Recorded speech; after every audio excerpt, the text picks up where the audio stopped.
Hi guys, so getting towards the end now of the third step, and now we're going to talk about who you are and start defining now who you are.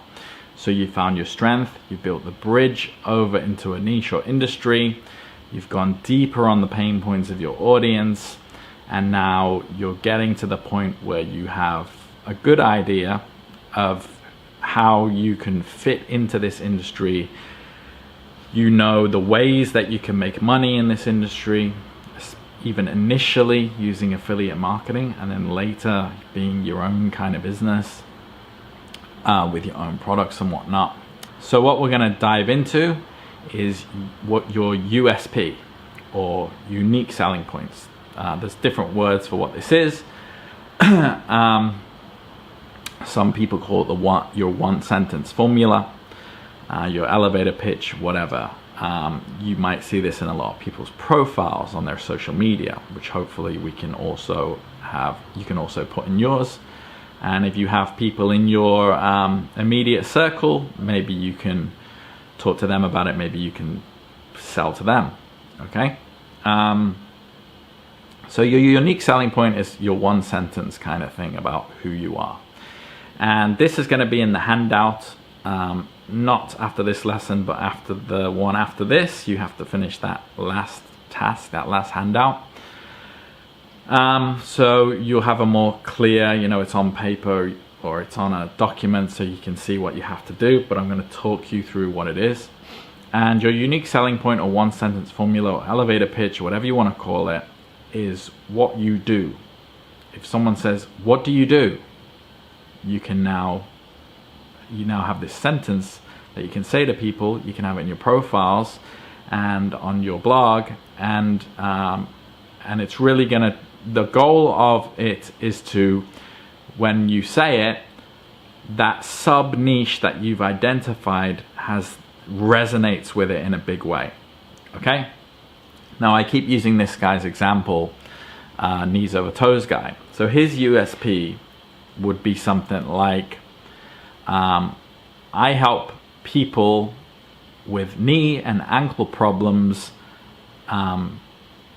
build massive leg strength so they can keep up in any sport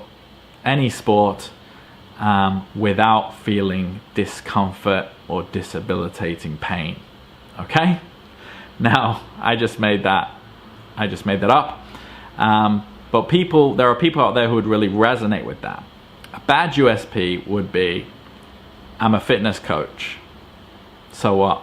There are millions of fitness coaches, but you've got to go specific.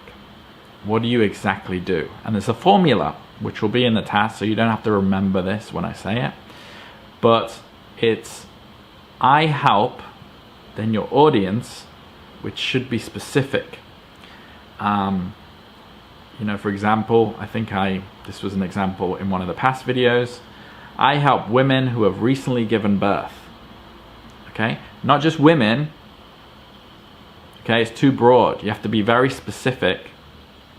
I help women who have just given birth to get in the best shape of their life.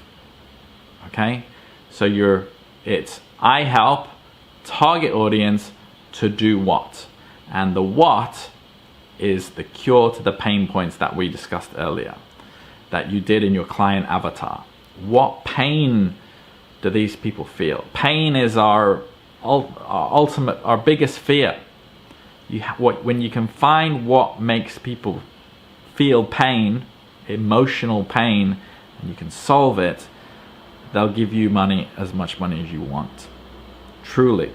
Okay, pain avoidance. What is it? The pain avoidance tendency or bias. Super strong psychological bias. So that's what you're trying to accomplish in your USP. I help women who have just given birth. Oh, you're going to get some ears pricking up there from certain people. I just gave birth, to get in the best shape of their life. Okay, that might even be a bit broad. You could probably reword that. I'm not sure. When you know your audience, you'll know exactly what to put there. And then you are, in the last part, you are addressing objections, okay? And this is going to also be information you found out about your audience in the client avatar exercise and task sheet, okay? That's why these task sheets are important in order to progress. So what would be a pain point I mean, I don't know this audience, but new mother, wanting to get back in shape, what objections they have. Maybe they don't have time, okay? So you could say without. The next part is without sacrificing too much time, okay? Or so it'll be, I help new mothers get back into the best shape of their life, or get back to having the body of an 18-year-old, I don't know, without having to sacrifice more than 30 minutes a day. And you could even put a time on there. Within 12 weeks, while only working out 30 minutes a day. Okay, that's what you do. That's who you are now. Okay, if you are in that niche. So I've given you the knees over toes guy. So the formula is this, which will be in the task sheet. I help specific audience achieve something that solves a pain point. You are the cure without and anticipate an objection. Okay, going back to our friend Pedro, what could a USP for him be? I help graduates who have failed with all of their English efforts reach English proficiency in a fun and engaging way without having to feel frustrated or bored with boring teachers, boring material, and boring classes, right? Within a year, okay? Add a time limit on there, okay? So you can probably get a rough draft, like mine are coming out pretty rough and pretty long-winded, but you should get the point, okay? If Pedro was a real person, he'd go, I help graduates who failed to be interested in English but want to learn. Ears prick up, that's me. To gain English proficiency within 1 year in a fun and engaging way. I want to do it in a fun way. 1 year, okay, without having to sit through long, boring classes and without having to study grammar. I help people studying with English grammar achieve native level fluency without studying grammar tables or having to do boring classes, okay? I don't know if, imagine going so niche in the language learning that you only focus on grammar. That might be a bit much. But what I am hitting on is what those people, what my avatar, what my audience is talking about. And also, most importantly, I'm using the language that they have used, okay? Going back to what I said in the last video about people thinking, oh, I have this great idea. Hey, buy this. And then no one cares. They haven't done the market research and understood their audience and understood the language that they are using. That's what I meant by that question. What language are they using? Difficult grammar, boring classes. Maybe if you're a new mother, back pain, you know, from carrying a baby. What are they really like talking about the most specifically? Okay. As we've been going through this, I've been thinking of that niche. Similar to knees over toes guy. If you were like new mother back pain guy, right? And you purely focused on that, getting rid of back pain, you could probably have, you know, similar kind of success. He's focusing on knees, right? Because people get older and their knees hurt. They played sports or whatever when they were younger. Your knees kind of go wear and tear. Women who have just had kids, have bad backs, right? It's like pretty common. And if you had the exercises, unique exercise programs, or you were an affiliate of someone who focused on that already, I don't know if that already exists, maybe it does. You know, you're gonna get the attention of that audience with the content that you're putting out and with the products that you're promoting, okay? And it's gonna be a lot, and if you're using the language that they're using, you know, post-pregnancy, you know, using the exact terms, speaking like they speak. You know, that's another psychological thing. If people are like you, we tend to like them. The liking bias is probably the strongest cognitive bias there is. If we like somebody, if we're a fan of somebody, whatever they say, we will tend to resonate with more and believe more just because they said it. If they do something bad, but we like them, we'll still like them and just be like, oh, it's all right, everybody makes mistakes, okay? The same works in the reverse. If you don't like someone and they did something good, you're still gonna be like, yeah, okay, but I don't really like that guy. All right?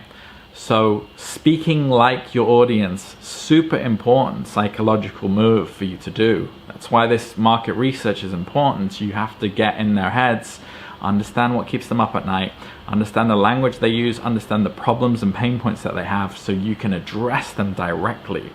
When someone uses the exact same language as you, you know, people even teach this in books about communication, about mirroring people. If they use a certain language, you use the same language as them. And it's like a subtle thing that people don't pick up on, but it's used to build connections quickly, okay?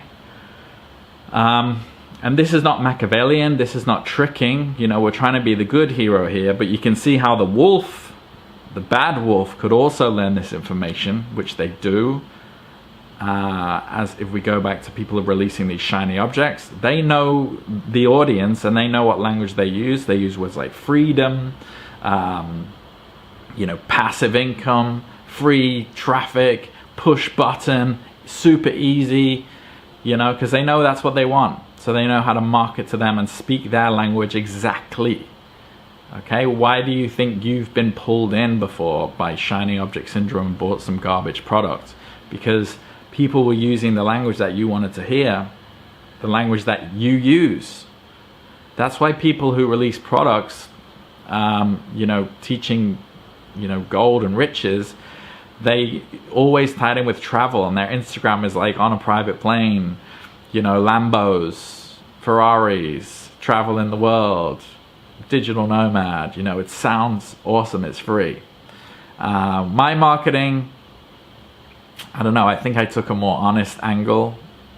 I guess the term silver spoon, you know, I just thought that would be a cool name, and I guess it does tie in. I guess it does tie in because I do know my audience. The thing is, I'm releasing the product here that works, okay? And I'm not trying to be flashy. I'm going, look, most of the emails I get are from people who are like, Chris, this product, you know, I use this, do you know this? Can you review this? Or how do I just make money, man? Like, can you just tell me what you do, so this is a reaction to my audience, why I put this together. Because I just want to get something out there and done for people to succeed with, and then that's it, okay? And build a community of my own. So anyway, I'm going a bit off track there, but yeah, using the language of your audience in your USP, super important. This will be in the task sheet, more laid out for you with the formula that I just mentioned, so you know how to do it. And you know, that will be in the task sheet, and we've got one more video, so I'll see you there.